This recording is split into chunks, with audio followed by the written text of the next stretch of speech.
Ei, bom dia, queridos! Uau, que alegria, que felicidade estar aqui. Nós já fizemos o Aliança Ativa, às 5h30 da manhã, depois o Aliança 559. Falei sobre uma pandemia que eu estou vendo aí, silenciosa vindo.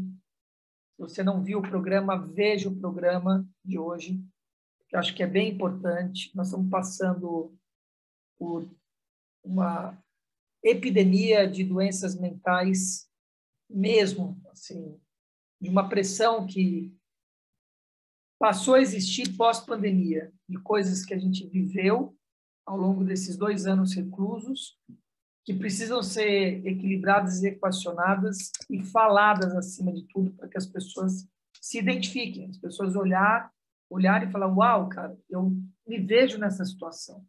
E aí sejam cuidadas para que possa estar direcionando essa energia, porque senão o bicho vai pegar, e já está pegando. Estou vendo a volta, chega muita notícia para mim, né, de surtos e coisas aí que não estão legais. Então, falei bastante sobre isso no programa, tá? Bora lá, vamos... hoje, essa semana, nós vamos entrar em contato com Deuteronômio, os 34 capítulos de Deuteronômio, escutando na palavra do Cid Moreira, completo aqui. Nós vamos escutar 5 capítulos por dia, basicamente, tá? Como vocês sabem, nós não podemos gravar isso, porque senão nos cancelam. Então, eu vou fazer uma pausa. Só dá para você estar com a gente ao vivo aqui, com os meus comentários e os comentários dos colegas, tá? Senão você perde essa parte, tá bom? Uma pequena pausa aqui, a gente já volta com o livro, tá? O livro vai estar gravado, livro curtinho, 120 páginas, e rapidinho, nós vamos fazer, sei lá, 30 páginas por dia e já era, tá bom? Queridos, nós estamos escutando parte da história de Moisés, e ele, agora no segundo capítulo, né, ele fala sobre gigantes que moraram em terras e foram expulsos. Não está falando de contos, hein? Presta atenção no que a palavra fala. Eles estão afirmando que eles expulsaram gigantes que moravam naquele lugar. Isso é muito importante, porque tem coisas que, por uma questão de conveniência, as pessoas negam ou não falam a respeito dele, né? Mas não, tá pegando do computador, não está pegando daqui, tá? Estão me escutando bem ou não estão me escutando aí? Tá? Então, está captando pelo computador. Então, estão me escutando bem, né? Estão me escutando bem? Só me dá um toque. Sim, tá bom. Ok. Então, isso é muito importante, porque tem uma outra questão aí. Se você estuda os livros sagrados, a geografia, a arqueologia, eventos que aconteceram no planeta, datados pelo carbono 14, essa coisa toda, tem coisa que não se cruzam. E não se cruzam porque, se você olhar, esses seres dessa época viveram 400 anos, 600 anos. Está escrito na palavra isso. Tinha um outro tipo de DNA. Isso é importante observar. Isso é muito importante observar, tá? Deixar isso como um fragmento claro, tá? desse lugar. Outra coisa que eu quero chamar a atenção, que é importante aí, ele está falando sobre uma missão dada de um lugar assim, ó, vocês já fizeram o que tem que ser feito aqui, sai do comodismo, vá para onde tem que ir, criem novos líderes, líderes que comunguem e que frutifiquem com as pessoas à sua volta. É disso que a palavra está falando. É isso que o Deuteronômio está trazendo, né? Nós precisamos se ligar nesse lugar, sabe? O quanto que você está acomodado numa situação e vivendo aquilo como se aquilo fosse, não é isso, como se fosse isso, não é. Fez ali, você tem que ir para o próximo nível. Semeou ali à sua volta, sai do comodismo, sai do lugar, entendeu? Gostosinho, porque não vai dar certo. Não vai dar certo. Os infortúnios vêm, as pessoas não sabem por quê. Então, você tem que construir aquela base e aquilo tem que frutificar, como qualquer árvore. Você precisa pegar esses frutos e levar para outros lugares. Isso é o que o universo faz. Tá? Tem que estar muito claro isso. Vamos continuar. Ei, Eliane, querida, bom dia, bom dia, bom Oi, dia, bom dia a bom todos. dia. Bom dia, Joyce, bom dia a todos, queridos. Sejam todos bem-vindos aqui. Que lindo, que incrível isso. A gente poder escutar o que está além. Fala, Luciano, meu irmão, tudo bem? Como é que vai aí? Bom dia, Luiz, tudo bem? Como vai a ilha, que é bela? Continua bela, tem muita gente, cara.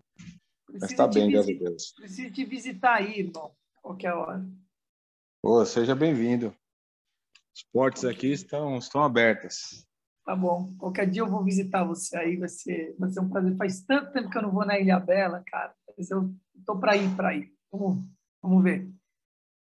Muito bom. Então, cara, escutamos Deuteronômio, 4 capítulos dele. Nós vamos escutar mais ou menos 50 minutos cada dia. Tem 4 horas e meia. Legal. E, puta, que incrível, assim, poder olhar o que está por trás daquilo que a gente escuta a parte, né? Quando você realmente lê, você consegue escutar e ver coisas que não trazem, né? Então, a história dos gigantes, das terras que foram invadidas, o porquê que foram a segunda vez para o deserto, traz um recado muito grande, assim. Você estabeleceu o seu perímetro, por exemplo, você agora aí, né, em Ilha Bela, né, o Luciano, por exemplo. Cara, já construiu aí Zarpa, né? Entendeu? Já plantou, pega aquilo que foi, né, feito e vai frutificar em outro lugar, cara, você entende? É muito clara a mensagem nesse sentido, né? E formar novas lideranças a partir da sua própria liderança. Esse é o recado que está trazendo o Deuteronômio, né, por enquanto. E é incrível porque, imagina, ele passou 40 anos no deserto, ele já tinha toda a história dele antes. E essa parte da história, ele fala, bom, passaram-se 88 anos. Então, são essas coisas, entende, que as pessoas não pensam. Moisés viveu, acho que 300 e poucos anos, né? Pouca gente sabe disso. E é verdade, não é conto da carochinha. Você pega Enoque, você pega Matusalém, você pega, enfim, todas essas figuras, né, que a gente tem notícia no Velho Testamento, viveram 400, 600 anos e era isso mesmo. Era isso mesmo. Por isso que a história se cruza e parece que não tem. Como é que Moisés viveu isso e viveu aquilo? Parece que é um conto, mas não é um conto. Ele viveu mesmo toda essa história. Abraão, né? Esses caras todos se cruzaram. É muito, muito louco isso. E nós estamos vivendo agora de uma outra forma, eu falei isso outro dia. Pense nisso que eu estou dizendo, tá? Nós estamos vivendo isso de uma outra forma agora. Porque a gente está vivendo em 40 anos o que a gente viveria em 120 anos. A sensação que a gente tem, e é verdade, é que passou um ano, parece que passou 3 meses. Passa uma semana, parece que foram 2 dias. Essa é a remissão do tempo. Nós estamos redimindo o tempo e aumentando a nossa longevidade. Então, nós vivemos 100, 100 e poucos anos, que é o que nós vamos viver, nós que estamos aqui. Espero que todos bem, com saúde. E é possível, chegar nessa idade com saúde, sem capengar, nada disso, é viver 300 anos daquela época. Vocês pegaram o código? Precisa ter consciência disso. Nós estamos vivendo 4, 5 encarnações, para quem acredita em encarnação, não importa se é ou não importa, mas vidas em uma só. E precisa estar atento a esse lugar. Não ficar enraizado, que nem um velhinho caquético que enraizou, fiquei aqui, é o povo de Petrópolis esperando cair a pedra, entendeu? É a mesma coisa, só que de uma outra forma energética. Amados, bora para a leitura do livro? Vamos ler, é pouquinho, 30 páginas nós vamos ler.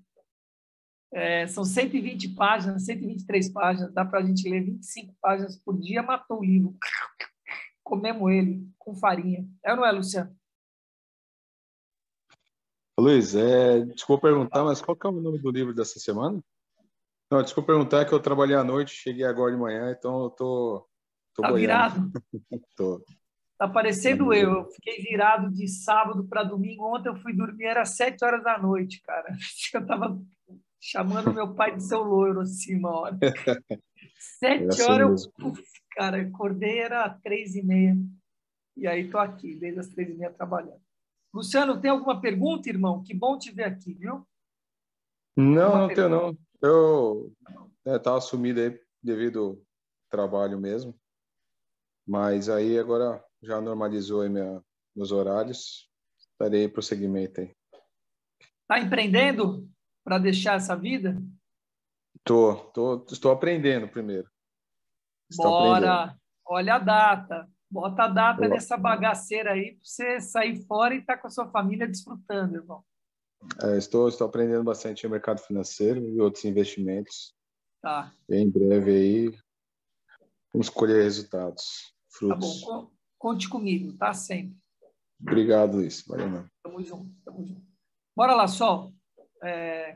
Pode dividir a tela aí, taca ali pau. Velocidade mais rápida, né? Certo?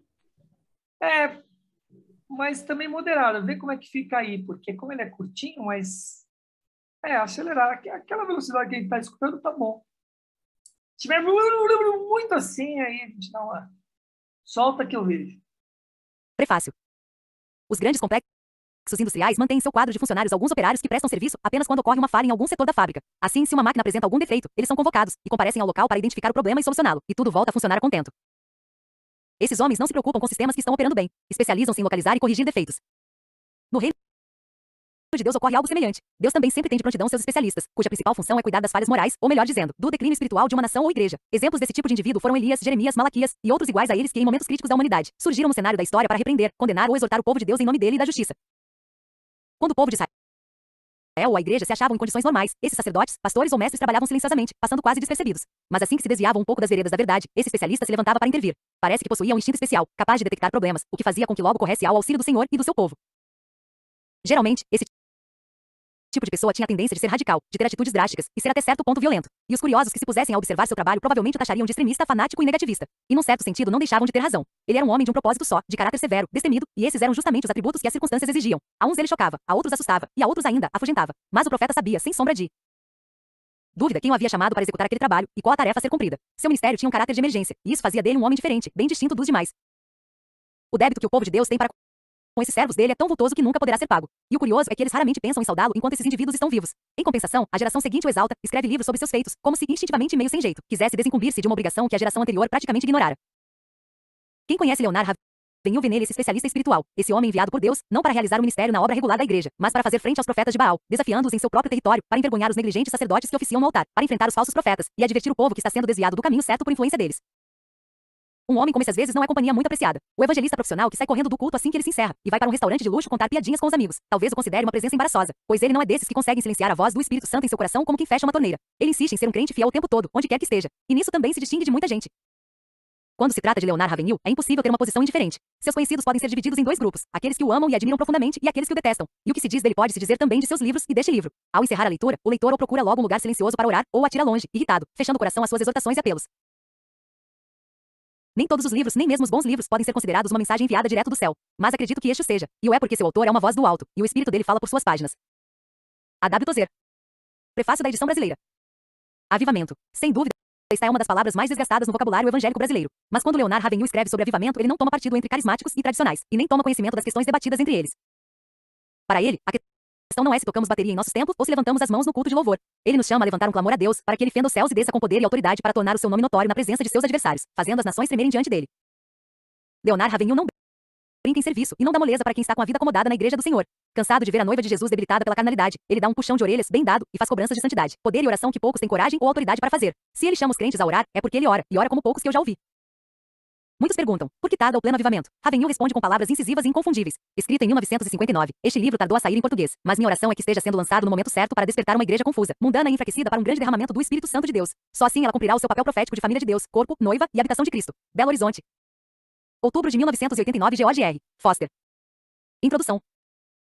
Eis minha pequena oferta de pães e peixes, um lanchezinho simples, sem a beleza nem o sabor de um bolo de aniversário. Sinto-me como um marinheiro que vi surrando um soldado, certa vez, porque, explicou ele, esse sujeito xingou minha mãe. O meu senhor também foi insultado, e sua igreja vilipendiada. E diante de 2 insultos desses, meu coração se angustia. A igreja tem muitos inimigos. Não posso deixar minha espada na bainha. De modo algum.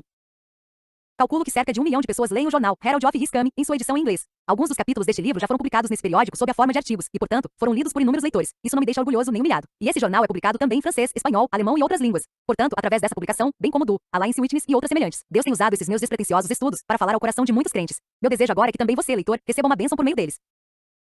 Quero agradecer sinceramente ao meu estimado amigo e conselheiro espiritual, doutora W. Tozer, que bondosamente escreveu o prefácio. Agradeço também a senhor a Ines e a sua filha Ruth, que corrigiram e datilografaram o manuscrito, realizando um trabalho primoroso. Todos os lucros auferidos com a venda desta obra serão revertidos para o sustento de missões no exterior. Que nós possamos viver sempre com os valores eternos em vista. Leonard Ravenhill.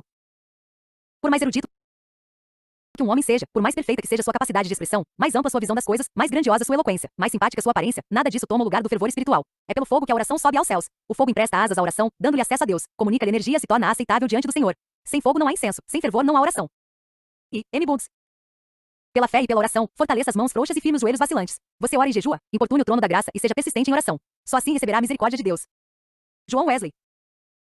Antes de ocorrer o grande avivamento de Galneukichen, Martin Bowles passava horas e horas, dias e dias, e até noites em oração, intercedendo sozinho, agonizando perante Deus. Mas quando ele pregava, sua palavra era como fogo, e o coração dos ouvintes como capim seco. D.M. Contiri, D.D. Existem muitos crentes que não sabem orar, mas tentam cultivar a santa arte da intercessão, por meio de esforço pessoal e determinação, e frequentando grupos de oração. Mas nada conseguem. Na verdade, o segredo de uma verdadeira vida de oração para esses, bem como para todos nos, é: enchei-vos do Espírito, que é o mesmo, Espírito de graça e de súplicas. Reverendo J. Stuart Alden. Capítulo 1. Com tudo que possuis adquire-a unção. Na igreja moderna, a reunião de oração é uma espécie de Cinderela. Essa serva do Senhor é desprezada e desdenhada porque não se adorna com as pérolas do intelectualismo, nem se veste com as sedas da filosofia, nem se acha ataviada com o diadema da psicologia, mas se apresenta com a roupagem simples da sinceridade e da humildade, e por isso não tem receio de se ajoelhar.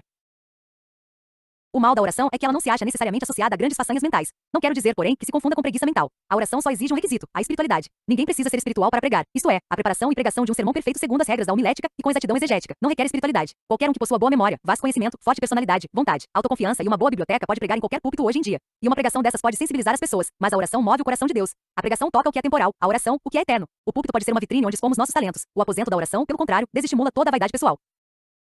A grande tragédia de nossos dias, que existem muitos pregadores sem vida no púlpito, entregando sermões sem vida, a ouvinte sem vida. Que lástima. Tenho constatado um fato muito estranho que ocorre até mesmo em igrejas fundamentalistas, a pregação sem unção. E o que é unção? Não sei, mas sei muito bem o que é não ter unção, ou pelo menos sei quando não estou ungido. Uma pregação sem unção mata a alma do ouvinte, em vez de vivificá-la. Se o pregador não estiver ungido, a palavra não tem vida. Pregador com tudo que possuis adquire unção. Irmão, nós poderíamos ter a metade da capacidade intelectual que possuímos se fossemos 2 vezes mais espirituais. A pregação é uma tarefa espiritual. Um sermão gerado na mente só atinge a mente de quem a ouve, mas gerada no coração chega ao coração. Um pregador espiritual, sob o poder de Deus, produz mentalidade espiritual em seus ouvintes. A unção não é uma pombinha mansa esvoaçando a janela da alma do pregador, não. Pelo contrário, temos que batalhar por ela e conquistá-la. Também não é algo que se aprenda, é bênção que se obtém pela oração. Ela é o prêmio que Deus concede ao combatente da fé, que luta em oração e consegue a vitória. E não é com piadinhas e tiradas intelectuais que se chega à vitória no púlpito, não. Essa batalha é ganha ou perdida antes mesmo de o pregador pôr os pés lá. A unção é como dinamite. Não é recebida pela imposição de mãos, nem tampouco cria mofo se o pregador for lançado numa prisão. Ela penetra e permeia a alma. Abranda-a e tempera-a, e se o martelo da lógica e o fogo do zelo humano não conseguirem quebrar o coração de pedra, a unção fará. Que febre de construção de templos estamos presenciando hoje. No entanto, sem pregadores ungidos, o altar dessas igrejas não verá pecadores rendidos a Cristo. Suponhamos que todos os dias diversos pescadores saiam para o alto mar com seus barcos, levando o mais moderno equipamento que existe para o exercício desse ofício, mas retornem sempre sem apanhar um só peixe. Que desculpa poderiam dar para tal fracasso? No entanto, é isso que acontece nas igrejas. Milhares delas estão abrindo as portas dominicalmente, mas não vêm conversão. Depois tentam encobrir sua esterilidade interpretando textos bíblicos a seu bel prazer. Mas a Bíblia diz: assim será a palavra que sair da minha boca, não voltará para mim vazia. E o mais triste Tudo isso é que o fogo que devia haver nesses altares encontra-se apagado ou arde em combustão muito lenta. A reunião de oração está morrendo ou já morreu. Com a atitude que temos em relação à oração, estamos dizendo ao Senhor que o que ele começou no espírito, nós terminaremos na carne. Qual é a igreja que pergunta a um candidato ao ministério quanto tempo ele passa diariamente em oração? A verdade é que o pregador que não passa pelo menos 2 horas por dia em oração, não vale um vintém por mais títulos que possua. A igreja hoje se acha como que postada na calçada assistindo, entre aflita e frustrada, a parada dos maus espíritos de Moscou que marcham pomposamente no meio da rua respirando ameaças contra tudo que é amável e de boa fama. Além disso, no lugar da regeneração, o diabo colocou a reencarnação. No lugar do Espírito Santo, os espíritos guias. No lugar do verdadeiro Cristo, o anticristo. E o que a igreja tem para contrapor aos males do comunismo? Onde está o poder espiritual? A impressão que se tem é que, ultimamente, uma forte sonolência tomou o lugar da oposição religiosa, nos púlpitos e também nas publicações evangélicas. Quem hoje batalha diligentemente pela fé que uma vez por todas foi entregue aos santos? Onde estão os combatentes divinamente ungidos de nossos púlpitos? Os pregadores que deviam estar pescando homens parecem estar pescando mais é o elogio deles. Os que costumavam espalhar a semente, agora estão colecionando pérolas intelectuais. Imagine só semear pérolas num campo. Chega dessa pregação estéril, espiritualmente vazia, que é ineficaz, porque foi gerada num túmulo e não num ventre, e se desenvolveu numa alma sem oração, sem fogo espiritual. É possível alguém pregar e ainda assim se perder, mas é impossível orar e perecer. Se Deus nos chamou para o seu ministério, então, prezados irmãos, insistem que precisamos de unção. Com tudo que possuis, adquire a unção, senão os altares vazios de nossas igrejas serão exemplos vivos de nosso intelectualismo ressequido. Nossas orações precisam ser apoiadas numa energia que nunca esmorece.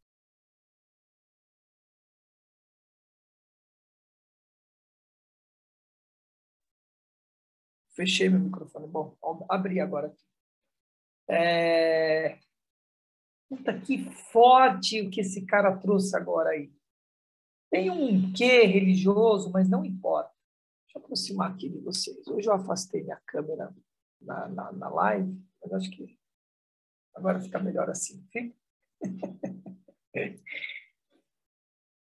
Amados, que forte que foi isso que ele trouxe agora. Porque eu sempre digo que o maior beneficiado de fazer o Aliança 559 sou eu.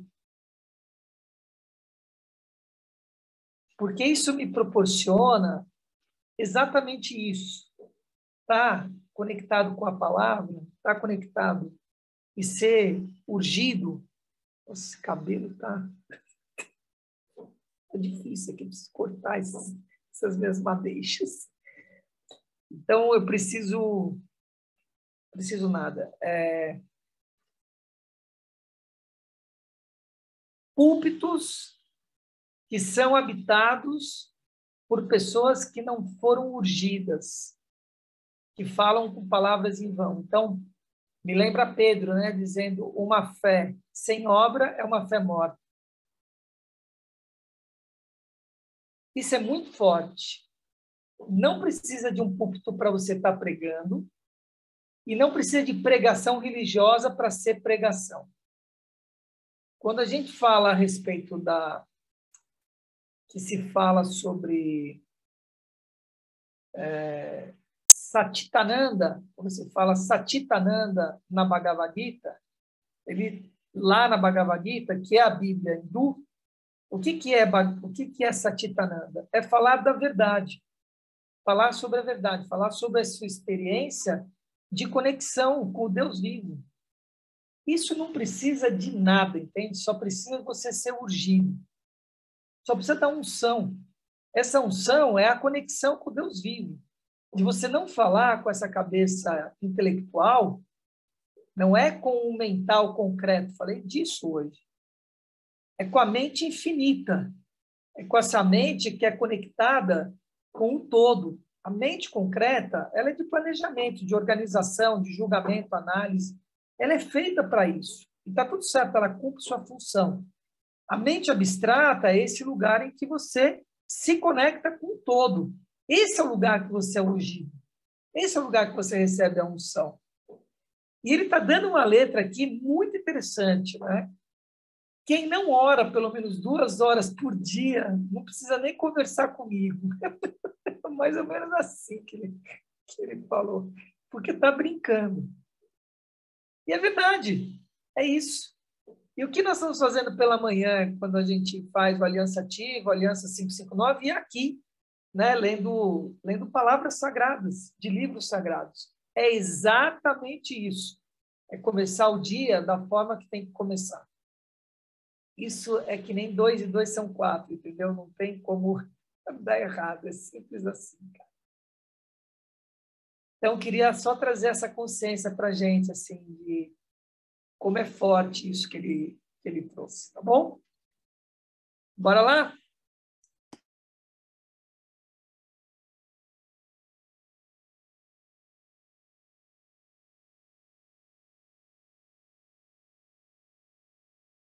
Esmorece numa persistência que não aceita não como resposta, e numa coragem que nunca se rende. E, M. Bundes. Vós, porém, amados, edificando-vos na vossa fé santíssima, orando no Espírito. Ele retornou no início. Não, tá certo. Não, tá tudo certo. Ele termina o capítulo com frases. Espírito Santo, Judas 20. Ah, se pudéssemos sentir-nos mais preocupados com o estado de inanição em que se encontra hoje a causa de Cristo na terra, com os avanços do inimigo em Sião e com a devastação que o diabo tem efetuado nele. Mas, infelizmente, um espírito de indiferença vem mobilizando muitos de nós. A W. Pink. A oração era seu interesse máximo. O biógrafo de Edwin Payson. Tenho passado dias e até semanas prostrado ao chão, orando, silenciosamente ou em voz alta. George Vitterfield. Todo declínio espiritual começa com a negligência da oração. Nenhum coração pode desenvolver-se bem sem muita comunhão íntima com Deus. Não existe nada que possa compensar a falta dela. Berridge. A impressão que tive foi que ele já havia subido para o céu e se achava imerso em Deus. Muitas vezes, após terminar seu momento de oração, ele estava branco como a cal da parede. Comentário de um amigo de Ter Stegen, após um contato com ele em Cronenberg. Capítulo 2. A oração toca a eternidade. A estatura. Não precisa não, pode deixar assim. Não precisa descompartilhar, não. Deixa assim.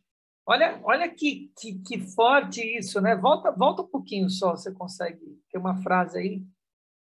Por favor, não sei se vai sambar a gravação. Aí, aqui, ó. A oração era... Não. Onde que é? Todo declínio espiritual começa com a negligência da oração. Cara, isso aqui é muito forte. Orar, né? A ação de orar, entende? De falar, de orar, de estar pregando. Todo declínio espiritual começa com a negligência da oração. E eu concordo plenamente. Nenhum coração pode desenvolver-se bem sem muita comunhão íntima com Deus. Não existe nada que possa compensar a falta dela. Nada. Esse é o temor que se fala na Bíblia. Em tantos livros sagrados, não só na Bíblia, na Torá tem isso, na própria Bhagavad Gita, como diz. Qual é o temor? De perder essa conexão, de você parar de orar, entende? De você parar. E orar não é Ave Maria, 6 horas da tarde, rezar o terço. Não é isso. É você realmente entrar em contato, em comunhão, comungar, estar em contato com isso. Isso muda diametralmente tudo, né? Não se pode, isso é que nem tomar banho, cara, entendeu? Você entrar em comunhão e praticar isso, a palavra, estar orando, comungando, é você estar lavando a sua alma, né? É você permitir que Deus realmente e o universo possa estar lavando, porque a única forma de tirar as impurezas que existem e vão existir. Nós pegamos sujeiras o tempo todo, na roupa, no corpo, no sapato, a casa suja e assim por diante. E isso dá para a gente limpar. Mas a nossa alma, cara, só tem um jeito de limpar ela, entendeu? Diante do Deus vivo, cara. Não tem jeito. E é orando, é você estar em conexão pura, não é repetindo que nem uma vitrola quebrada, entendeu? É realmente estar conectado com a palavra. Vamos lá. Vamos ver se eu não sambei a gravação aí.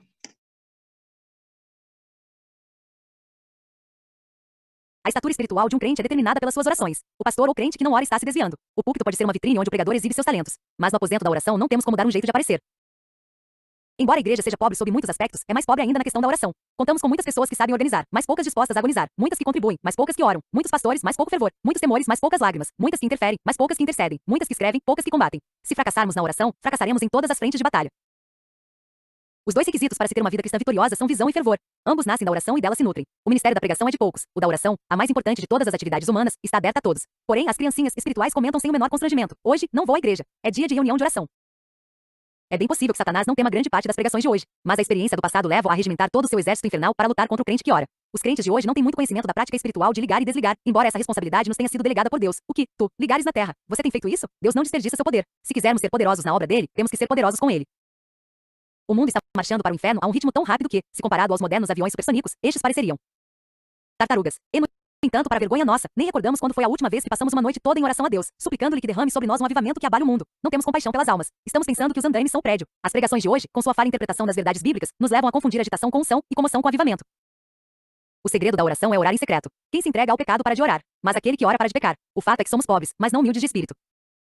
A oração é profundamente simples e ao mesmo tempo profunda. É uma forma de expressão tão simples que até uma criancinha pode exercitá-la, mas é igualmente tão sublime que ultrapassa os recursos da linguagem humana e esgota seu vocabulário. Lançar diante de Deus uma torrente de palavras não irá necessariamente impressionar e ou comovê-lo. Uma das mais significativas orações do Velho Testamento foi feita por uma pessoa que não pronunciou palavras. Seus lábios se moviam, porém não se lhe ouvia voz nenhuma. Um SM 1.13. De fato, ela não tinha grandes dons de oratória. Sem dúvida, existem gemidos inexprimíveis. Será que nos encontramos num padrão tão inferior ao dos cristãos neotestamentários que não possuímos mais a fé dos nossos antepassados, com todas as suas realizações e implicações, mas somente a fé emocional de nossos contemporâneos? A oração é para o crente o que o capital é para um homem de negócios. Não se pode negar que a maior preocupação da igreja hoje são as finanças. E, no entanto, esse problema que tanto inquieta as igrejas modernas era o que menos perturbava a do Novo Testamento. Hoje damos mais ênfase à contribuição. Eles a davam à oração. Em nossos dias são muito poucos os que estão dispostos a assumir a responsabilidade de orar inspirados pelo Espírito, e para esse tipo de oração não há substitutos. Temos que orar, senão pereceremos. A pior maldição que um povo pode sofrer é ter uma religião movida à base de mera emoção e sensacionalismo. A ausência de realidade espiritual já é trágica, mas o aumento da falsa espiritualidade é pecado mortal. S. Jadvik. Seria muito bom se nos libertássemos da ideia de que fé é uma questão de heroísmo espiritual, que apenas alguns cristãos seletos conseguem ter. Existem os heróis da fé. É verdade, mas a fé não é apenas para heróis. É uma questão de maturidade espiritual. É para adultos em Cristo. T. Force. Sempre que Deus tenciona exercer misericórdia para com seu povo, a primeira coisa que faz é levá-lo a orar. Matthew Henry. A verdade sem entusiasmo, a moralidade sem emoção e o ritual vazio de realidade são coisas que Cristo condena severamente. Sem fervor espiritual, elas não passam de uma filosofia ímpia, um sistema ético ou de mera superstição. S. Jadvik. Portanto, o chamado da cruz é para que participemos da paixão de Cristo. Precisamos trazer em nós as marcas dos cravos. Gordon Watt. Minha pobreza se encontra com tua riqueza, e assim em ti tenho tudo. Anônimo. Sede fervorosos no espírito, servindo ao Senhor. Apóstolo Paulo. Capítulo 3. Precisamos de unção nos púlpitos. Ação nos bancos. Pode deixar aí assim. Não precisa interromper, não. Tem uma inversão de valor. É isso que eu queria chamar a atenção, sabe? Ele traz uma inversão de valor de estar na igreja, estar num rito, num culto, ao invés de orar. E a preocupação da igreja, ou dos templos, ou do movimento religioso, com a sustentação financeira, a sustentação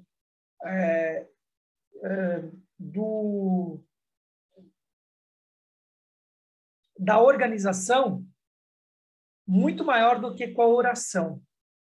Isso é verdade. Não é só uma questão de não entrar em ação, mas entrar em ação com uma prioridade equivocada. Isso é muito interessante que ele está trazendo, né? Eu venho falando, de certa forma, parte disso, que a gente não tem entrado em ação e que as prioridades estão invertidas, né? Fica uma prioridade de dedicação do tempo, e o tempo é o mesmo, 24 horas são 24 horas, né? Muito mais para a estrutura de uma vida mundana, no sentido de mundo, de uma vida humana, do que de uma vida espiritual. Isso está, primeiro, numa proporção equivocada, segundo, numa inversão de prioridade. E é interessante ver isso, porque na hora que a pessoa entra num pepino, na hora que ela entra num enrosco, seja qual for ele, no relacionamento, na questão de saúde, na questão profissional, são as três principais partes, ela se vale do quê? Do espiritual. E aí, essa proporcionalidade inverte. No período de crise, ou para sair da crise, ela dá muito mais ênfase à questão da conexão espiritual do que das merdas todas que ela fez, o que ela está fazendo, para falar o português bem claro, né? As bobagens, os equívocos, as transgressões, assim por diante.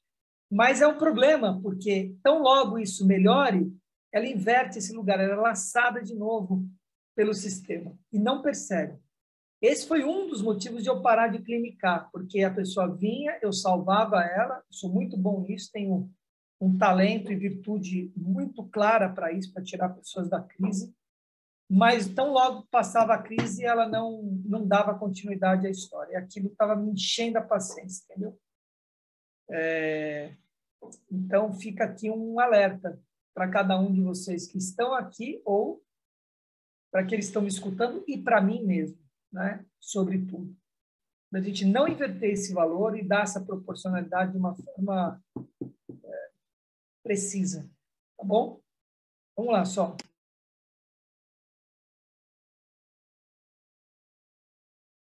Pode acontecer de um crente ficar muito tempo no estágio de criancinha espiritual, e depois, de repente, despertar e amadurecer espiritualmente, tornando-se fervoroso nas batalhas do Senhor, e manifestando um intenso amor pelos perdidos. Existe uma explicação para isso, mas nós nos achamos tão abaixo do padrão normal do cristianismo neotestamentário que o normal nos parece anormal. O segredo da transformação a que me referi acima é que houve um momento em que essa pessoa lutou com Deus, como Jacó, e saiu da luta esvaziado do seu ego, mas fortalecido com poder, mediante o seu espírito. Para se ter uma vida vitoriosa, 2 elementos são indispensáveis: visão e fervor. Sabemos de homens que lutam contra fortíssimas oposições da crítica carnal humana, e tomam de assalto os picos pedregosos do território inimigo, tão somente para fincar a cruz de Cristo em lugares onde habita a crueldade. Por quê? Porque tiveram uma visão, e se encheram de intenso fervor.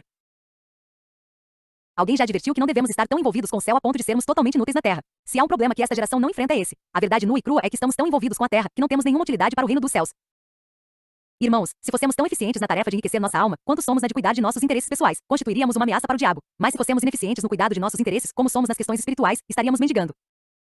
Alguns anos atrás, George Deakin ensinou-me uma verdade usando um argumento bastante lógico. Ter visão sem missão torna-nos visionários. Ter missão sem visão leva-nos a trabalhar demais. Ter visão e missão faz de nós missionários. E é mesmo. Isaías teve uma visão no ano da morte do rei Uzias. Talvez haja alguém à nossa frente, impedindo que tenhamos uma visão ampla de Deus. O preço a ser pago pelo crescimento espiritual é bastante elevado, e às vezes doloroso também. Você estaria preparado para ter uma visão a esse preço, a perda de um amigo ou de sua carreira? E para essa transformação de alma não se oferecem descontos especiais. Se alguém deseja apenas ser salvo, santificado e só, não há lugar para ele nas fileiras do Senhor.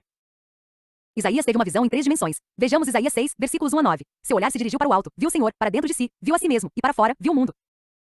Sua visão tinha altura, viu o Senhor alto e sublime, profundidade, viu as profundezas de seu coração, e largura, viu o mundo.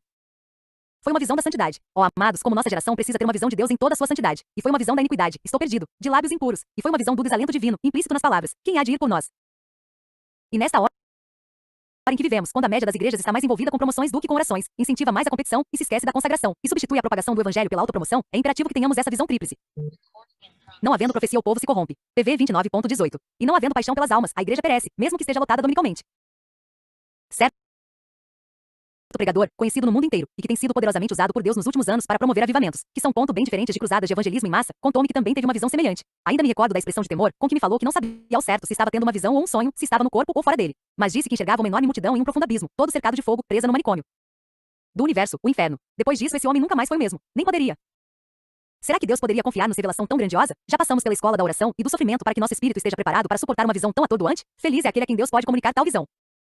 Ninguém vai além da visão que tem. Teólogos intelectualizados não têm condições de romper a cortina de ferro da superstição e das trevas por trás das quais, há milênios, estão perecendo milhões e milhões de indivíduos. Talvez só homens com menos intelecto, mas com uma visão maior, sejam capazes disso. Ter uma mentalidade espiritual é ter gozo e paz. Mas se pararmos para pensar em estatísticas, poderemos ficar bem preocupados. Leia os dados que se seguem, e veja se não dá vontade de chorar. Japão. O governo da nação afirma que a população já passa da casa dos 120 milhões, e está crescendo ao ritmo de 1.100.000 pessoas por ano. Isso quer dizer que o número de não convertidos aumentou em 5 milhões nos últimos 5 anos. Coloque esse dado em sua lista de oração. Coreia, a população desse país é de cerca de 42 milhões, constituída em grande parte de refugiados, flagelados e famintos. Índia, na Índia, há milhões e milhões de pessoas no Vale da Sombra da Morte. Oriente Médio, aí há mais de 1 milhão de refugiados árabes. Europa, nesse continente, até há alguns anos, existiam cerca de 11 milhões de refugiados políticos e de indivíduos que, devido à guerra, se achavam distantes de sua pátria. Que situação triste. China, em Hong Kong, também há milhões de refugiados que escaparam da China comunista e vivem em condições miseráveis.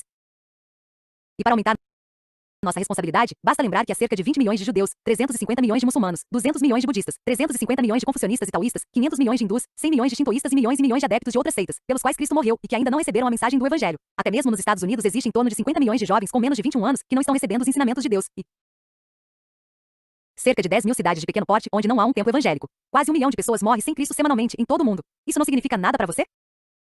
Precisamos acabar com nossa religião sintética. Uma situação dessas revela a falta de unção nos púlpitos e de ação nos bancos. O fato é que hoje não se prega mais o evangelho com o mesmo fervor de antes, e não há mais fome de se ouvir a pregação. É possível que Deus esteja mais irado com os países de formação protestante, como Estados Unidos e Inglaterra, do que com os comunistas. Descompartilha, por favor. Bom, eu vou falar algo aqui que é importante, talvez fira alguns, mas eu preciso falar que isso é importante, tá? O mais importante é a conexão com Deus. Como ela vai se dar, isso é outra história. E nós não podemos nos afastar disso e nos enganar desse lugar.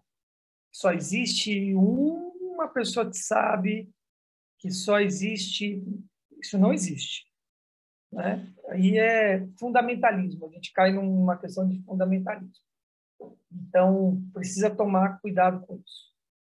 Uma coisa que eu tenho falado bastante é a questão de crença. Né? E crer aquele que não conhece. Presta atenção no que eu estou falando, no conceito que eu estou trazendo para vocês aqui. Se você tem que crer a alguma coisa, significa que você não sabe o que é. É o exemplo da manga que eu dou. Alguém falou da manga, não conheço a manga. Eu vou crer ou não que ela existe. Né? Eu sou crente da manga, mas não conheço a manga. Aí eu tenho informações da manga, não sei o quê, pessoas escutaram sobre a manga, informações químicas sobre a manga e assim por diante. Beleza. Aí um dia me apresentam a manga. Eu olho e falo, olha, que cheirosa, a manga está aqui, que beleza, tarará, papá. E aí eu conheço a manga. Mas sabe quando eu vou saber da manga?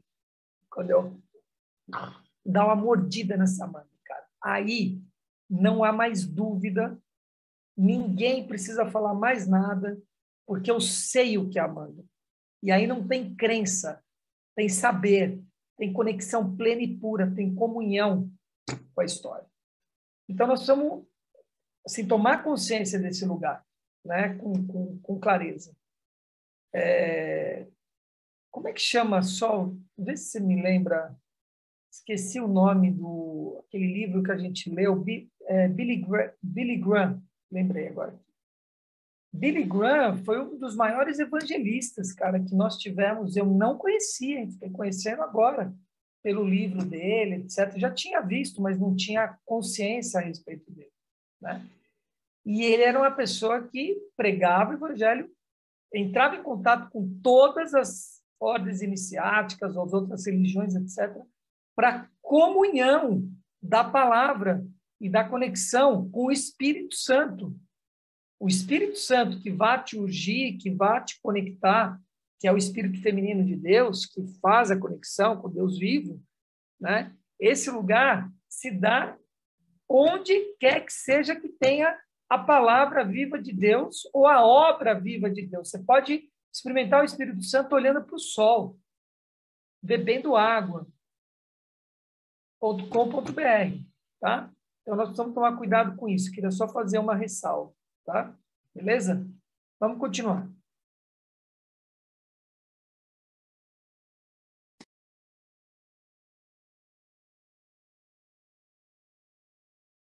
Comunistas. Acha essa afirmação absurda? Então pense seriamente no seguinte. Na Rússia há milhões de indivíduos que nunca tiveram uma Bíblia e nunca assistiram a um programa evangélico na televisão ou no rádio. Se pudessem ir a uma igreja, iriam de bom grado. Talvez estejam equivocados aqueles que oram no sentido de que os perdidos tenham uma visão do inferno para que se arrependam. Pode ser que eles precisem mais de uma visão do Calvário, do Salvador sofrendo, a estar com eles para que se arrependam. Por que iriam querer perecer depois de visualizarem o Calvário? Conta-se que William Booth, fundador do Exército de Salvação, costumava dizer que, se pudesse, gostaria de proporcionar aos seus soldados em fim de curso a oportunidade de passarem 24 horas espiando para dentro do inferno, para que contemplassem o eterno tormento que ali impera. As igrejas fundamentalistas precisam de uma visão dessas, e quem mais precisa são os eloquentes e orgulhosos evangelistas.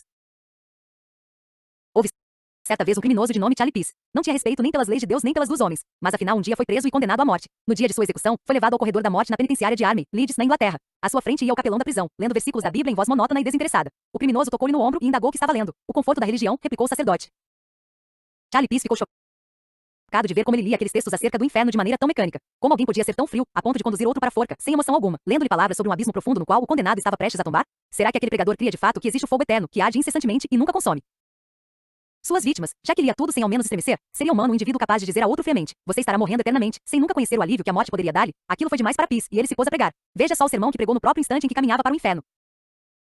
Senhor, disse, dirigindo-se ao capelão, se eu acreditasse nisso em que você e a igreja dizem crer, andaria por toda a Inglaterra, só para salvar uma alma, e, se preciso fosse, iria de joelhos, mesmo que a superfície dela fosse recoberta de cacos de vidro, e acharia que teria valido a pena. Irmão, a igreja perdeu o fogo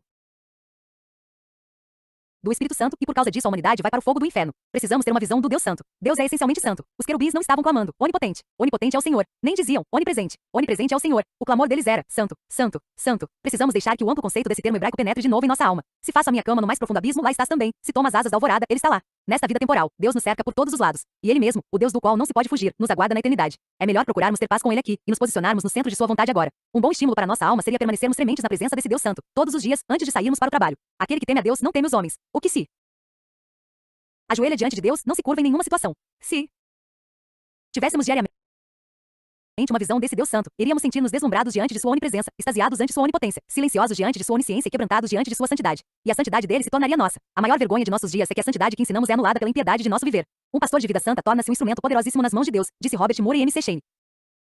Antes de Isaías passar pela experiência descrita no capítulo 6 de seu livro, ele proferiu uma série de ais para diversas pessoas. Mas naquele momento ele viu a si mesmo e disse: ai de mim, sou eu mesmo, Senhor, quem está precisando de oração, diz um hino negro espiritual. E como isso é verdade, será que não há quadros com imagens impuras pendurados nas paredes de nossa mente? Não haverá alguma impureza escondida em algum cantinho de nosso coração? Será que poderíamos convidar o Espírito Santo para caminhar conosco de mãos dadas pelos corredores dele? Não haverá em nós intenções ocultas, motivações secretas e quartos fechados cheios de toda sorte de impurezas a controlar nossa alma? Em cada um de nós existem 3 pessoas: a que nós achamos que somos, a que os outros pensam que somos e a que Deus sabe que somos. Literalmente somos muito condescendentes com nós mesmos e por demais rigorosos com os outros, a não ser quando estamos buscando intensamente a verdadeira vitória espiritual. O eu ama o eu, embora se diga a respeito de São Geraldo Magela que, pela graça de Deus, ele amava todas as pessoas, menos Geraldo Magela. Que belo exemplo para nós. Mas, na maioria das vezes, escondemos de nós mesmos nosso verdadeiro ser, para que não fiquemos enojados ante a realidade. Vamos pedir a Deus que seu penetrante olhar localize esse corrupto, impuro e mal cheiroso ego, para que ele seja arrancado de nós e crucificado com ele, para que não sirvamos o pecado como escravos. RM 6.6. Não adianta dar outros nomes ao pecado, continua sendo pecado. Algumas pessoas se justificam assim: aquele sujeito ali tem um gênio dos diabos. O que eu tenho é ira justa. Ela é supersensível, mas eu sou irritável porque tenho problemas de nervos. Ele é ambicioso demais. Eu estou apenas ampliando os negócios. Que sujeito mais teimoso. Eu tenho convicções firmes. Ela é muito orgulhosa. Eu tenho gosto muito apurado. É muito fácil encontrarem-se justificativas para todos os tipos de pecados. É só querer. Mas quando o Espírito Santo nos sonda o coração e conhece o que vai em nós, não passa a mão em nossa cabeça nem tampouco nos lesa. Perguntou-lhe ao cego Jesus: que queres que eu te faça? Respondeu o cego: mestre, que eu torne a ver. Mac 10.51. Vamos nós também pedir visão a Deus, uma visão para o alto, para dentro de nós e para fora. Assim como aconteceu com Isaías, ao olharmos para o alto, veremos o Senhor em toda a sua santidade. Ao olharmos para dentro de nós, iremos ver-nos exatamente como somos.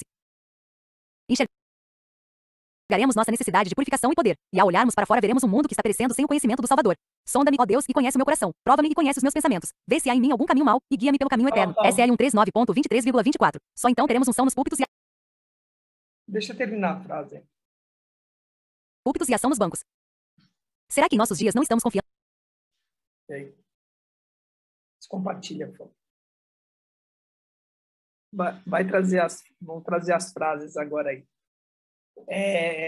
Que incrível, né? Quem que acompanhou, quem estava aqui na Aliança 559, sei que a Elaine estava, a Luzia Solange, Rita de Cássia, alguns estavam aqui, né?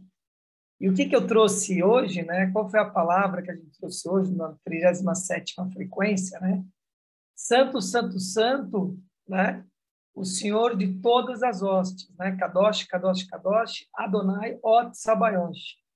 Né? Ele traz aí nessa palavra agora, fala dos querubins, né? Fala da importância de orar orando, né? Mesmo, né? De conectar conectando. Bem interessante isso, né? Ele está falando dessa plena e pura conexão com Deus, né? Com Deus vivo. Muito legal, muito legal. Não orar em vão, sabe? Não fale a palavra em vão. Me perguntaram outro dia se o nome de Deus não poderia ser pronunciado, né? Que é Yod He Vav He. E eu disse o quê? Eu falei, pode ser pronunciado se não for em vão, né? Essa é a frequência mais pura e sagrada que existe. Yod He Vav He. Ela se repete 144 vezes na Bíblia, né? Essa expressão sagrada. Quando você a pronuncia como eu estou pronunciando agora aqui, dizem que os anjos se sacodem lá em cima, né? As trombetas soam. Então, tem que realmente ter cuidado nesse lugar e saber que Santo, Santo, Santo é o Deus vivo, puro e pleno dentro de nós. Ele traz isso, o temor, né? O temor, que é essa perda dessa conexão. Vamos ler aí essas palavras. Eu acho que se entrar no quarto, a gente vai...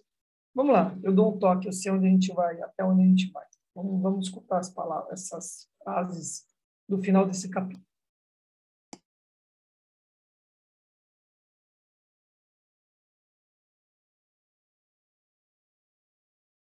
Dias não estamos confiando demais no braço de carne? Por que será que não podemos presenciar as mesmas maravilhas que ocorreram no passado? Os olhos do Senhor não passam mais por toda a terra para mostrar-se forte para com aqueles que confiam totalmente nele? Ah, que Deus me conceda uma fé mais prática. Onde está o Senhor, o Deus de Elias? Está esperando que Elias clame por ele. James John Moe da Mongólia.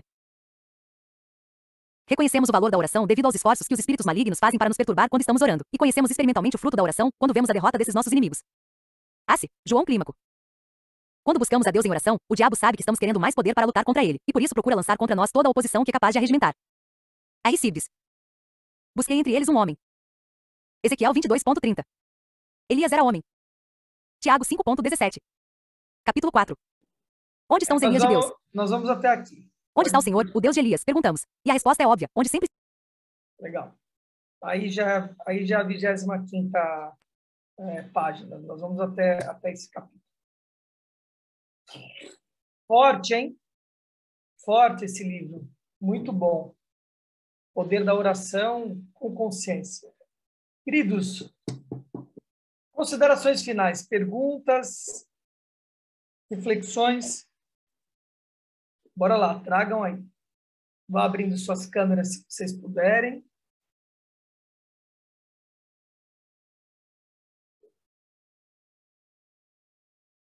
Traguem suas considerações finais aí. Sobre a oração, que a gente fala assim, mas vamos parar 2 horas para orar ou ficar orando. É possível, essa contagem desse tempo é a oração a todo tempo, porque nós podemos orar sem cessar. A Bíblia fala, orar sem cessar. Então, você está fazendo algo, por exemplo, está na pia da cozinha, lavando louça, seu pensamento está em oração. Isso você pode se conectar em oração a todo tempo. Está pensando em Deus, está ligando com Ele, você está orando todo o tempo. Então, não é só que parar totalmente, assim, tua vida totalmente, 2 horas ali e ficar conectado, assim. É um tempo, mas você pode orar todo o tempo. Está fazendo uma caminhada, você está orando a todo tempo, pensando em Deus e ali louvando. Então, é essa consideração que eu queria deixar. Bom, ele fala em no mínimo 2 horas, né? E acho que é importante buscar observar se isso acontece, se isso verdadeiramente acontece, entende? Se está acontecendo verdadeiramente isso, essa conexão, né? É possível, você está trazendo, é possível, mas é observar se isso realmente está acontecendo. Sim, Helena. É uma pergunta, na verdade. Quando você está contemplando, por exemplo, a natureza, é uma maneira de se conectar com o Criador. Isso é uma forma de oração? Uma forma de conexão. Quando ele fala de conexão, quando ele fala da oração, orar, é falar mesmo. Por isso ele fala da pregação. Conversar com Deus. Uhum. Falar mesmo. A palavra escrita e falada. Por isso que você está numa pia, por exemplo, lavando a louça, como a Sol colocou, você vai estar em conexão, mas não em oração. Eu compreendo, por exemplo, se você estiver fazendo um mantra, por exemplo, estiver consciente desse mantra, por exemplo, Kadosh, Kadosh, Kadosh, Adonai Tsabayosh, Kadosh, Kadosh, Kadosh, Adonai Tsabayosh, mas fazendo isso de uma forma consciente, né? Ou Yod, Re, Vo, Re, Yod, Re, Vo, Re, não importa, ou Gan, Gananapayana Maha, Gananapayana Maha, você tomar consciência do que é esse mantra, do que você está orando, né? É a mesma coisa de você estar fazendo Ave Maria, cheia de graça, Senhor, convosco, bendita sois vós. Ave Maria, cheia de graça, Senhor, bendita sois vós. Né? Mas tomar consciência, Ave Maria, quem é a Ave Maria? Cheia de graça, que graça que é essa? Rogai por nós, ó pecadores, das transgressões que são. Se você tem consciência disso, você está mantrando e orando, né, nesse lugar, pronto, né? Aí sim a coisa está acontecendo. Então, quando você está cantando, a mesma coisa. Quando você está cantando com essa intenção, também é uma maneira de oração. Conjurando. Conjurar, né? Conjurar, orar, conjurar, comungar, mantrar, mudrar, mudras com as mãos, por exemplo. Tudo isso está em conexão, né? Plena e pura. Mas é o que eu disse, né? Da vontade de Deus, você fez a luz e da luz você fez o som. Que o som é o quê? O verbo falado e escrito. Esse verbo que precisa estar sendo conectado. Se você conecta esse verbo, você vai estar se conectando com o Deus vivo. Oi, Jussara. foi qualquer manifestação, né, Luiz Marcelo, de Vibrada. vibrada, de concentração, de consciência, né? Aí nós temos as respostas, né? E a questão é o seguinte: isso torna-se um hábito, porque o Senhor falou, né? Orar sem cessar. Então já é uma coisa constante, de um hábito, como respirar, né? Em tudo a gente vê Deus, em tudo a gente reconhece Ele, e é um hábito, né? É interessante você estar dizendo isso, né? Porque é uma nova conduta que vai se tornar um novo hábito, que vai se tornar um novo paradigma, né? E isso precisa de um ritmo e de uma rotina para isso acontecer, para isso se dar. Ritmo. Nós temos falado bastante no 12 em 12 sobre isso essa semana, do ritmo, né? Da rotina. E quando se tem uma palavra, como nós estamos tendo aqui, isso é uma forma de oração. O que você trouxe agora, Jussara, o que Luzia Solange trouxe, o que eu estou falando.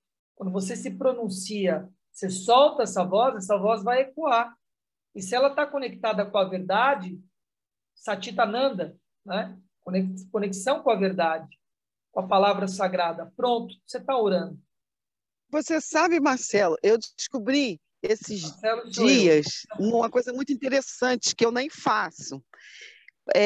Mas eu peguei uma pulseira cheia de... Ela tem várias contas, né? Da mesma cor. E eu fiquei manuseando. E eu lembrei assim, eu quero hoje não esquecer nenhum minuto de cumprir o meu propósito, que é de orar. Eu estava orando, tinha um propósito para orar. E aí eu olhei aquela pulseira e comecei a contar cada conta, eu ia orando. Entendeu?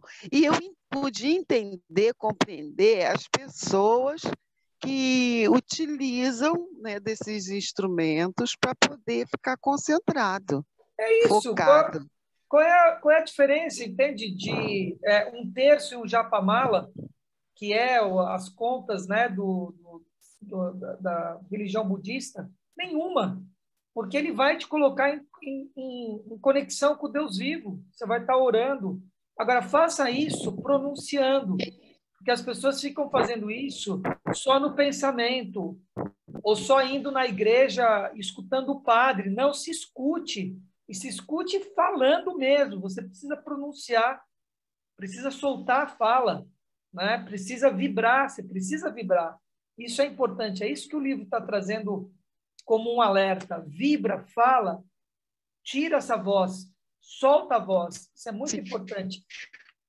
A vergonha é a vibração mais baixa que nós temos. A vergonha é a vibração mais baixa que nós temos. As pessoas não têm conexão, não têm consciência disso, né? Acha que é a raiva, que é o ódio, que não é. É a vergonha. Então saia desse lugar, né? É muito importante sair desse lugar. Marcelo sou eu, Luiz também. Então, deixa eu falar. Tem uma história, uma fábula que eu ouvi, que era de que estava um garoto eu ouvi que era numa sinagoga, e ele só declamava o alfabeto, e ele estava concentrado declamando o alfabeto. Você já ouviu essa história? E aí o rabino perguntou para o garoto o que ele estava fazendo. Ele falou assim: como eu não sei as orações, eu estou declamando o alfabeto na esperança de que Deus possa juntar essas letras e entender o que se passa no meu coração. Era a forma dele de orar. Olha, que legal. Eu não sei, fechou minha câmera aqui. Não, a minha câmera fechou. Eu estava escutando que legal isso, é isso, né? Está pronunciando a palavra. Jussara, eu fechei seu microfone. Ah, ela voltou. Eu tinha fechado seu microfone, Jussara, que estava vazando um som todo picado aí, tá? Não, eu também saí da área de conexão. É que eu estou aqui num descampado, estou numa área aqui do Exército, passeando. Tá picotando o seu som, viu? Ah, tá. Pode desligar. Eu só vou ficar ouvindo agora. Tá bom. Gratidão, Joyce, por esse conto. Gratidão por essa história, porque é isso mesmo. Fala, Juramar. Juramar, bom dia a todos. Juramar! Juramar. Fale, querido. Eu não quero falar sobre a meditação, né? É que sobre a questão da idade do pessoal do Antigo Testamento.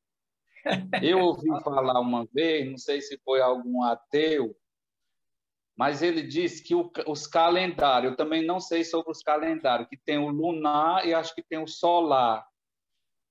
Então, naquela época, o calendário era diferente, então as pessoas viviam mais anos. Eu não sei se isso é verdade ou é conversa de descrente, né? Então, essa história que eles viviam muito mais anos era por conta que o calendário era diferente. Mas depois você vê isso para nós, ou a gente mesmo vai procurar, né? E cada um que escolha o que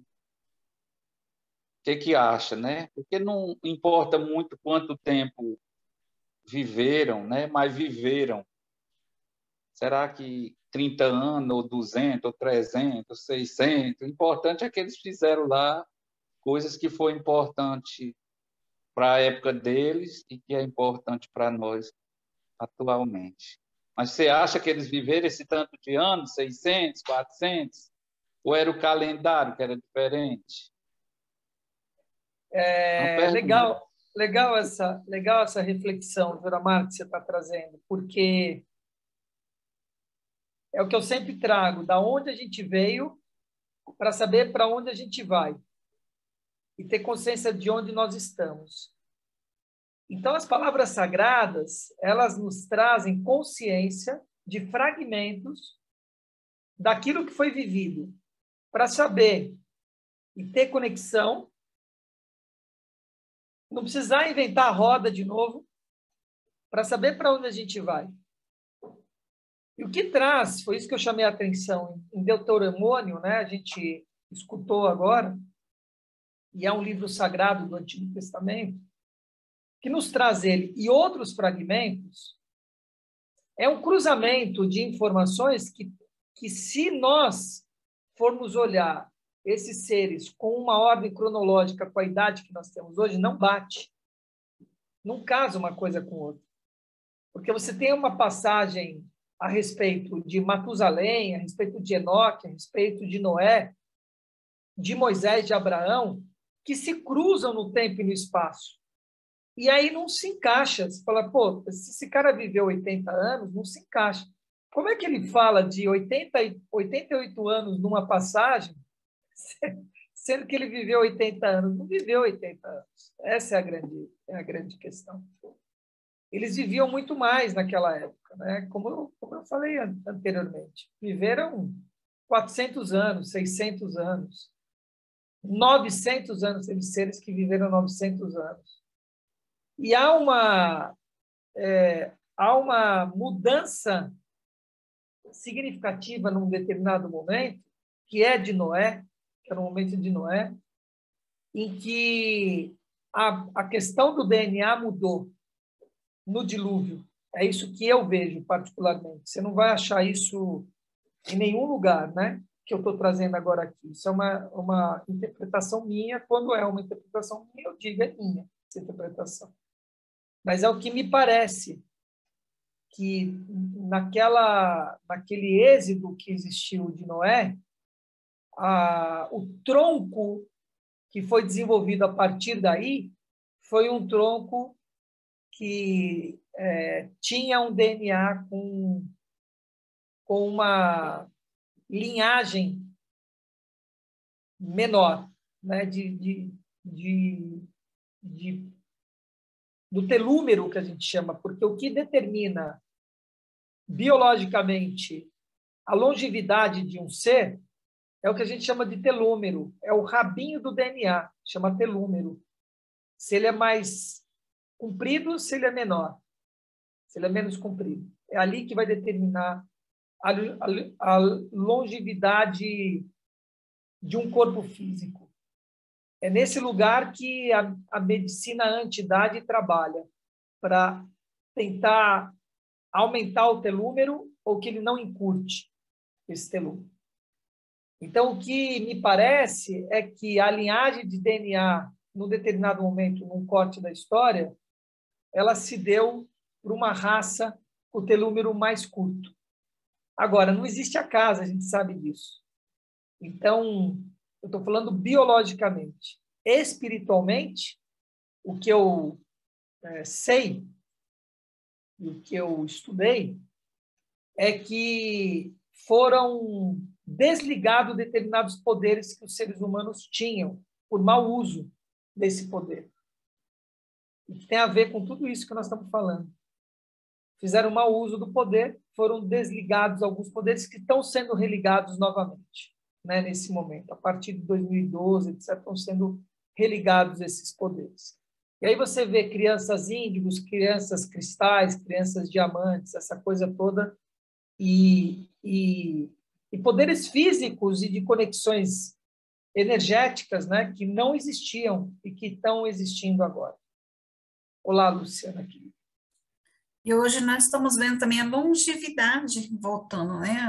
É comum que há poucos anos atrás não se viu muitas pessoas viverem mais de 80 anos, eram raras. Hoje está sendo muito comum, né? Eu vejo pela família, pessoas com mais de 85 anos, 90 anos, 100 anos, que era raridade, a gente ouvia falar muito distante, hoje está muito comum, pessoas de 100 anos.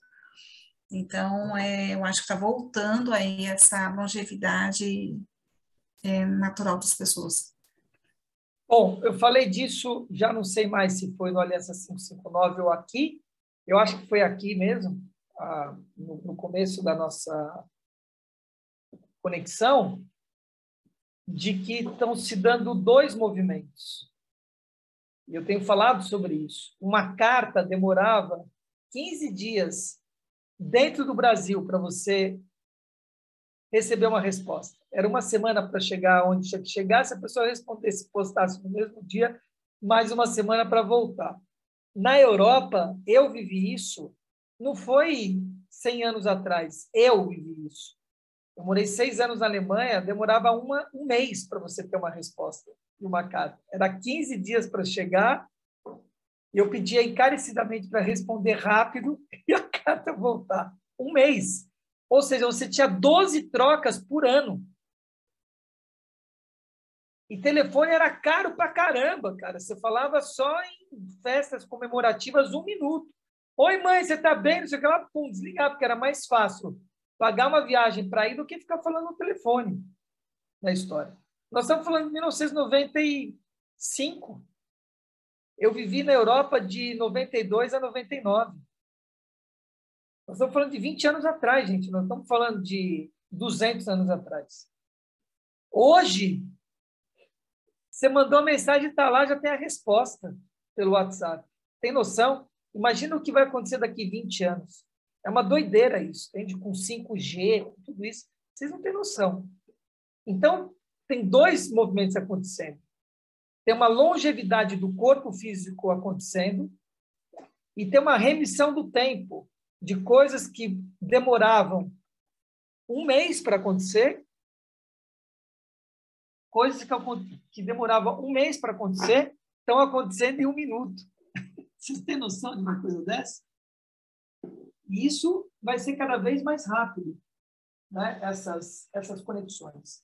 De tal forma, escrevam o que eu estou falando, de que nós vamos ter conexão além do WhatsApp. O WhatsApp é só um prenúncio de uma globalização de conexão.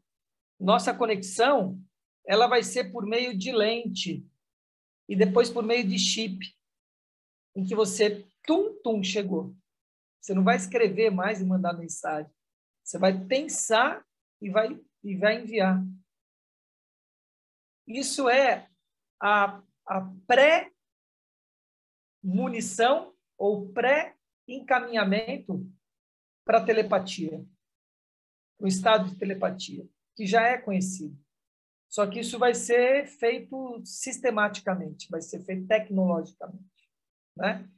E aí tem desenvolvimentos que não vale a pena eu falar agora aqui, porque são coisas muito avançadas e que não faz sentido, né? Tá falando. Mas nós estamos tendo a remissão do tempo e a longevidade do corpo. Então, 100 anos que a gente vive vale por 300, vale por 500 vividos por Enoque, por Moisés, etc. Tem base no negócio desse. E tem que saber o que nós estamos fazendo com isso, cara. Que uso que nós estamos fazendo com isso. Essa é a grande questão. Foi isso que eu falei para o Luciano, né? Ele já foi, tá aí. Foi isso que eu falei para o Luciano, né? Eu falei, cara, você já viveu o que viveu dentro da Ilha Bela? Leve a Ilha Bela para o mundo, né? Nós precisamos estar ligados nisso. Eu estou aqui tentando me desvencilhar do meu apartamento. Já faz um tempo. Já era para ter acontecido isso, entende? E não acontece por laços, por conexão, entende? Que você tem que ir desfazendo apegos, etc. E coragem do Deus, de estar conectado com Deus vivo, para você poder estar indo para outras órbitas, para outros mundos, entendeu? Para outras conexões, né? Todos nós. Você tem que olhar e falar qual é a minha raiz, entende? Eu olho a Elaine, por exemplo, ela se desfez de uma raiz, em vez de seguir no lugar, entendeu? Ela se enraizou num outro lugar. Eu já falei isso para ela, especificamente, né? Tem que alçar voo, cara. Tem que alçar voo. Oi, Luciano.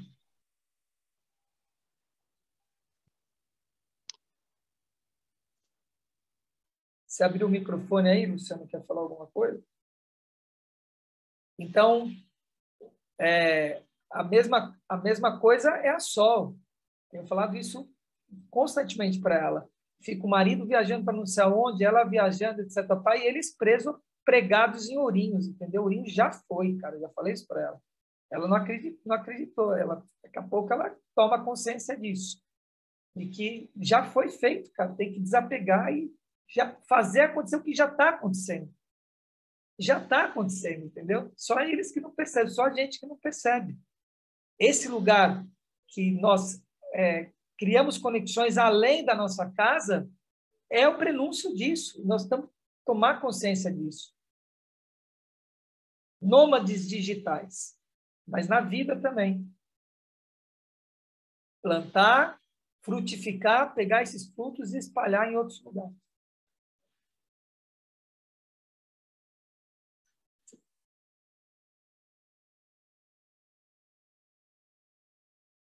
Tá bom por hoje? Luciana, quer falar alguma coisa, minha querida? Está sem voz. Tá com só ouvindo hoje. Tá bom. Legal. Luciano, quer falar alguma coisa, querido? Não, Luiz. Eu já estou só ouvindo mesmo, hein? Eu concordo com tudo que foi falado. Só um adendo, pelo que foi falado aí, né? O QGR hoje, né? Nós estamos no QGR, e o QGR é uma ferramenta hoje que também está ajudando muito na questão da oração, né? E do transbordo no geral. Então tem sido aí uma ferramenta muito, muito importante. Então, você vê que é legal você estar trazendo isso. Tem alguns que não sabem o que é QGR, né? Eu vou falar com até o general do Reino, isso é um movimento do Pablo Massal. Pablo incentivou que as pessoas abrissem comunidades, né? Que é isso, né? Quartéis generais do Reino, né? Então, é disso que o Luciano está se pronunciando. E isso nada tem de diferente de ashnas. O que são e eram os ashnas, né? Ashnas são lugares que você tem para pregar a palavra. Isso é um movimento hindu que você tem. Que você vai dar satsang. O que é satsang? Você falar da palavra. Cara, nada de diferente. Percebe? A gente não pode achar que nós estamos inventando a roda. O importante é a ação disso. E não a inovação. Precisa tomar cuidado com isso, entendeu? É olhar e falar, nós estamos tendo lugares de possibilidade de pregar a palavra. E eu tenho escutado muito, né, sobre QGRs que pessoas se apegam e ficam pregando a palavra a elas, ao invés de dar a voz a outros que estão ali. E os outros que estão ali ficam calados, indo ali na dependência de ficar escutando o outro. Não tem. Tem que dar voz aos outros, tem que fazer o outro falar, cara, falar sobre a verdade dele, da conexão dele. Sim, Luciano. Ô, Luiz, inclusive falando do QGR, né? Nós começamos sempre com uma palavra e através dessa palavra todo mundo começa a transbordar.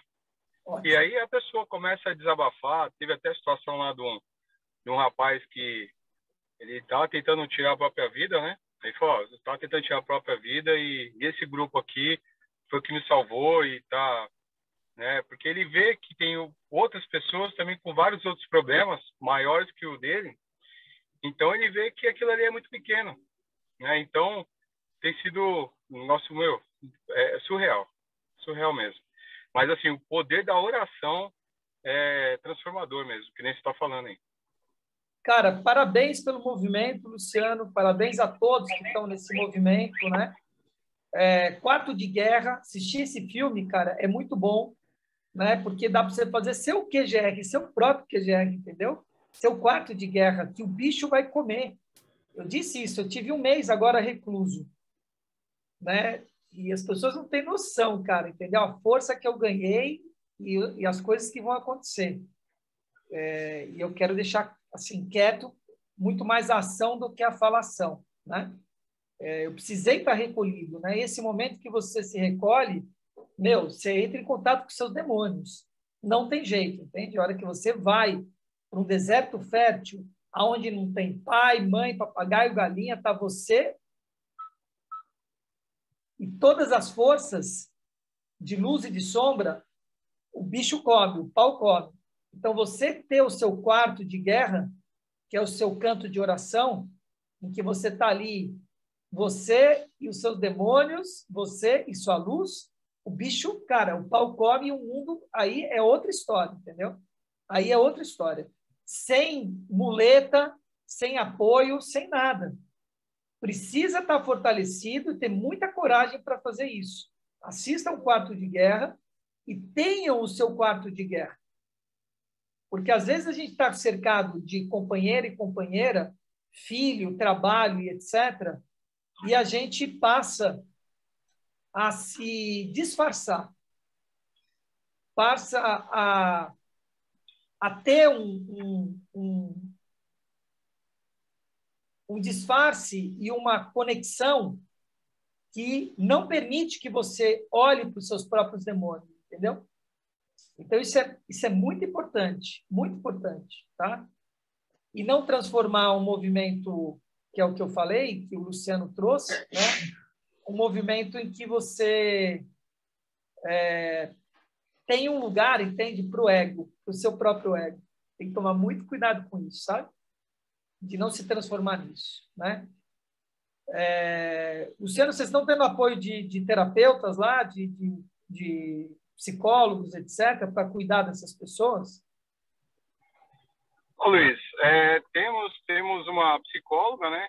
Temos 2 pastores, e é interessante porque eles mesmos comentam, né, que na igreja só eles falam e todos ficam ouvindo e vai para casa, se ouviu, bem, se não ouviu, também amém. E aí, lá não, né? Lá todos acabam colocando para fora, acabam desabafando. E aí, uma amiga nossa que é psicóloga, ela acaba dando alguns insights, né? Então é bem bacana, viu? Isso é importante e talvez seja importante criar um horário de uma terapia coletiva para quem quiser, entende? Porque aí você começa a direcionar as coisas, porque senão vira o muro da lamentação. Tem que tomar cuidado com isso também, tá? Tem que tomar cuidado com isso, porque aí se perde e não está comungando a palavra e da pessoa está ali lamentando e colocando as coisas, e talvez tenha que ter um horário separado para isso, né? Em que vai fazer, essa psicóloga vai estar conduzindo, entende? Um grupo terapêutico, tá? Tá bom. Fica uma dica aqui. Fica uma dica aqui, Luciano. Conhecer, né? Hein, Luiz Marcelo?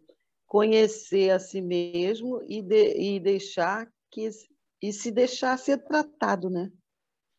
Então, você está trazendo algo que eu não queria. Eu pensei, né? Me passou aqui em colocar,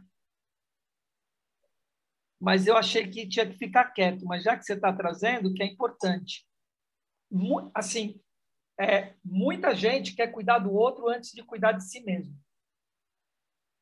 E isso é um problema. Não dá para você dar amor se você não se amar. Não dá para você dar dinheiro se você não tiver dinheiro. Excedente. Não é subtrair o seu dinheiro para dar para o outro. Não funciona assim. Deus, Cristo, Jesus, não pegou os peixes dele para doar o peixe. Não, ele falou, o que vocês têm aí? Ah, eu tenho 2 peixes. Então, daqui eu vou multiplicar a partir daí. Isso é muito importante. Eu tenho falado dos movimentos de jorei, de reiki, de passe, da messiânica, né? Sem nenhum preconceito. Eu comungo todas as orações e nenhuma delas, ponto. Então, olhar e falar assim, espera um pouquinho, você está doando energia, mas você tem energia para doar? Você está jejuando? Você está ficando um tempo sem sexo, sem carne, sem álcool, para se purificar e ter uma energia limpa para você poder doar? Como é que está isso? Se não vira fardo, né? 90% não faz isso, vai pregar a palavra, é isso que o livro está trazendo, vai pregar a palavra, sendo que, cara, não faz nem 10% do que ele está falando na vida dele. Como que isso? Não funciona.